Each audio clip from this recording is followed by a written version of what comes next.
Assalamualaikum warahmatullahi wabarakatuh, sahabat psikologi. Alhamdulillah kita ketemu lagi. Pada kesempatan kali ini saya akan membahas mengenai cara memulai penelitian. Disimak ya.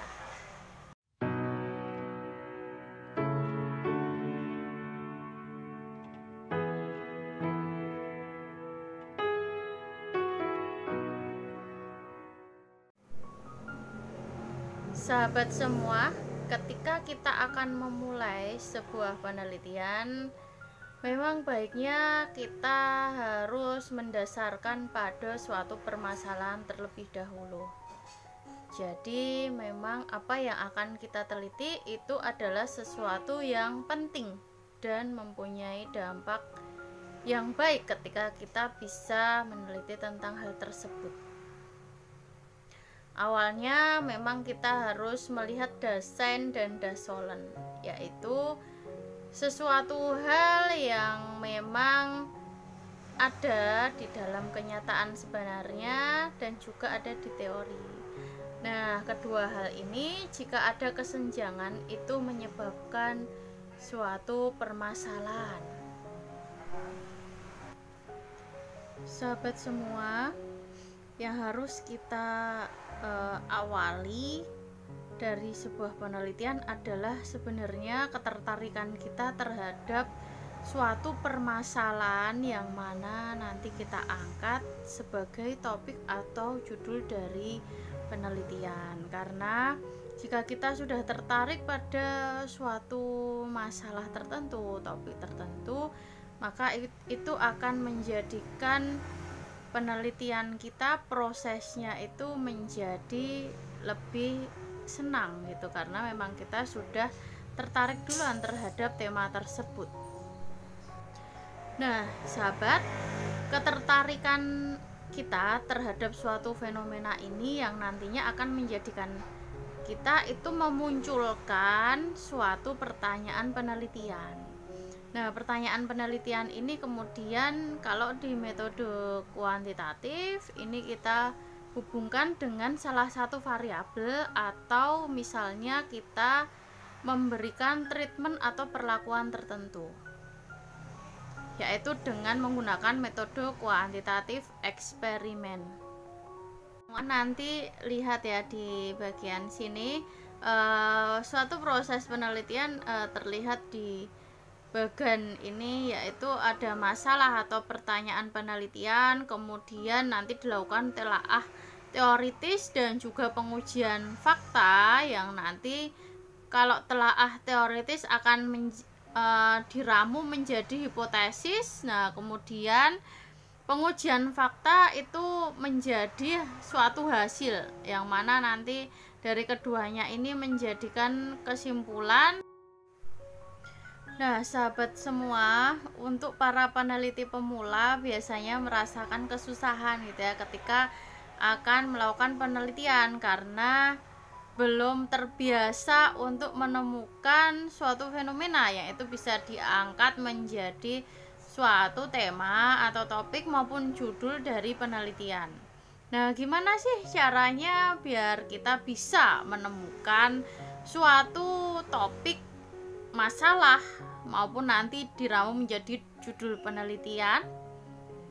Yaitu yang pertama adalah kita sering jalan-jalan, misalnya mengamati lingkungan. Nah, kalau sekarang sedang ada pandemi seperti ini ya jalan-jalannya tetap menggunakan protokol kesehatan gitu ya, dan juga artinya di sini untuk seorang ilmuwan psikologi, teman-teman semua dan sahabat semua itu harus lebih sensitif melihat suatu fenomena yang ada di sekitar kita. Misalnya ada orang tua yang melabel anaknya gitu, ketika anaknya berlaku buruk gitu ya, berperilaku buruk, misalnya melabel atau memarah-marahi atau mungkin menggunakan kekerasan fisik seperti itu misalnya. Nah, kira-kira mungkin nggak ini diteliti? Kalau tidak mungkin, coba kita amati yang lain. Misalnya ada orang yang masih merokok nih, misalnya mahasiswa merokok tapi ternyata mahasiswa ini sebenarnya dia kuliah di kesehatan misalnya gitu ya, entah prodinya apa gitu, tapi berkaitan sekali gitu dengan kesehatan fisik misalnya seperti itu. Nah, ini juga bisa menjadikan dasar kita untuk meneliti suatu fenomena, karena semua perilaku itu bisa masuk di dalam topik psikologi. Tinggal nanti dikaitkan dengan variabel yang lain. Misalnya salah satunya adalah kecenderungan perilaku merokok gitu ya. Atau misalnya perilaku merokok misalnya kemudian akan diberikan suatu treatment tertentu misalnya seperti itu. Kemudian yang selanjutnya itu kita bisa melakukan review dari berbagai referensi yang ada, misalnya dari jurnal, dari penelitian sebelumnya, misalnya skripsi gitu ya. Nah, itu kira-kira dari beberapa yang sudah dilakukan peneliti sebelumnya, kita cari celah nih.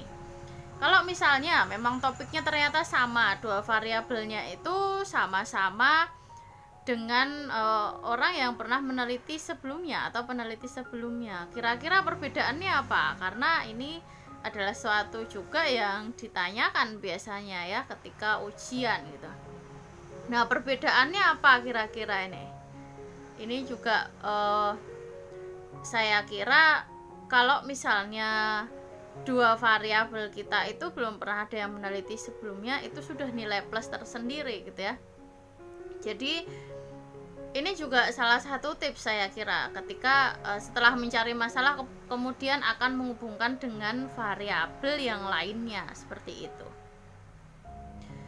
Nah, bisa jadi setelah kita melihat referensi juga kita bisa mencari dan temukan antara kenyataan serta idealnya atau realitasnya dan juga di teori itu seperti apa. Kemudian kita setelah itu bisa memunculkan pertanyaan penelitian gitu ya, yang mana nanti bisa diramu menjadi latar belakang, kemudian rumusan masalah, kemudian yang lain-lainnya gitu.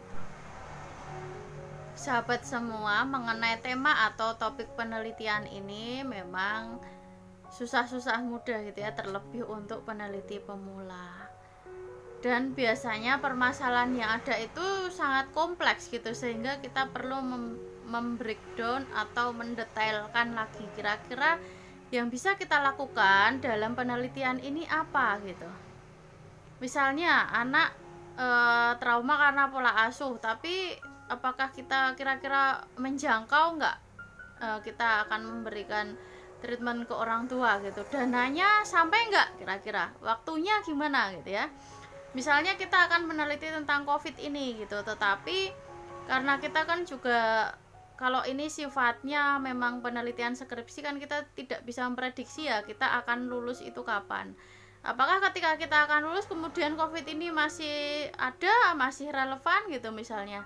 Nah, saya kira kalau misalnya sahabat semua memang baru memulai penelitian, cobalah mulai dari hal-hal yang memang kalian bisa terlebih dahulu, bukan sesuatu yang sifatnya besar, makro, dan juga kira-kira susah untuk dijangkau gitu ya. Jadi kita coba untuk realistis saja, kira-kira yang memang kita bisa lakukan penelitian ini, tetapi juga ada kebaruannya gitu ya, atau novelty gitu. Dan perbedaan dari penelitian sebelumnya itu jelas, tidak hanya subjek dan juga tempat saja gitu ya yang berbeda. Nah, kemudian satu hal lagi ya teman-teman dan sahabat semua dalam cara untuk mencari tema atau topik penelitian ini, yakni ciri topik yang baik. Adalah beberapa hal di antara ini ya, urgent atau memang penting gitu untuk diteliti. Nah, kemudian setelah diteliti ini akan menghasilkan sesuatu yang baru gitu bagi ilmu pengetahuan. Nah, kebaruan ini makanya dari tadi saya tekankan gitu ya, kalau bisa dua variabel ketika kalian ingin penelitian dengan metode kuantitatif ini, dua variabelnya jangan sama persis dengan dua variabel yang pernah diteliti sebelumnya. kalau memang harus sama persis, ini memang sangat penting gitu untuk diteliti dan memang butuh untuk direplikasi gitu ya. Dan ini merupakan hal yang bermanfaat gitu ya bagi masyarakat dan juga aktual gitu saya kira. Gitu sahabat semua, saya kira untuk sesi kali ini saya cukupkan dulu. Silahkan komen jika ada yang mau ditanyakan, juga silahkan like, share, dan juga subscribe. Terima kasih, terus produktif dan tetap bahagia. Wassalamualaikum warahmatullahi wabarakatuh.